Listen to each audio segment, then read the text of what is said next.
तर सर मला हीच विनंती आहे की तुम्ही एकदा तरी आमच्या भुसावळ शहरामध्ये लक्ष द्या. ठीक आहे. आता तुम्हाला एक नगराध्यक्ष म्हणून माझी विनंती आहे, तुम्ही 10 दिवसाचे 2 तास दिलं तर सरळ तुमची 5 दिवसावरती पाणी येईल. आमची अशीच परिस्थिती की धरणगाव नगरपालिकेची, आमची नगरपालिकामध्ये तुमचे 2च वाढत ऐकून घ्या. आम्ही तिथे पाण्यावर काय केलं की पाण्याचा टाइम कमी केला. तिथे पण 3 तास पाणी द्यायचो आम्ही, तो आम्ही 1.5 तास वापरला. आता आम्ही 3ऱ्या किंवा 4थ्या दिवशी पाणी देऊ शकतोय. तुम्ही एक वेळ ट्राय करून बघा. हे सर मी पाणी सोडत नाही ते आम्हाला समजत नाही आहे, कारण मी इलेक्शन जिंकून आल्यापासून सांगितलेलं आहे की 5 ते 6 दिवसांनी पाणी सोडायला पाहिजे. जनतेला इतका म्हणजे जबाबदारी तुमची आहे. सर मी सांगून थकलेली आहे, पण ते दुर्लक्ष करतात. भरपूर विकासाची जी कामं आहेत त्याला थांबवलेलं जात आहे. कमीत कमी जनतेला तरी त्रास नको त्या गोष्टीचा.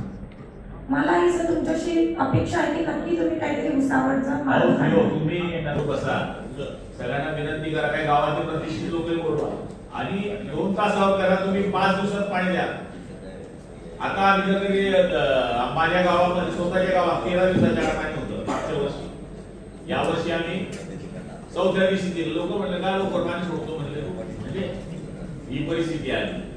म्हणजे लोकांना त्यावेळची सवय मुली सवय केला. आता 3 दिवसाला उन्हाळ्यात आम्ही दररोज येऊ शकतो.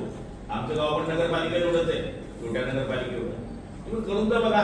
2 तास केलं ना तुम्हाला अर्धा तास कमी होईल. म्हणजे आधुनिक उपाययोजना अशी करायला लागणार आहे. तुमच्या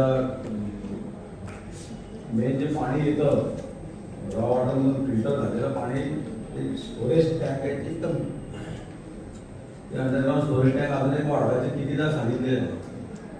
जीएसआरचं जे प्रपोजल आहे ते आपण सबमिट केलं होतं, तसं पण झाल्याशिवाय प्रॉब्लेम सॉल्व्ह होणार नाही.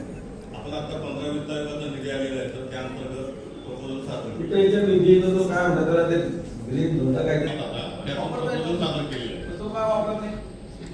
15 वित्त आयोगाकडून प्रस्ताव सादर केलेला आहे. मंजुरी देतात. ठीक आहे. तर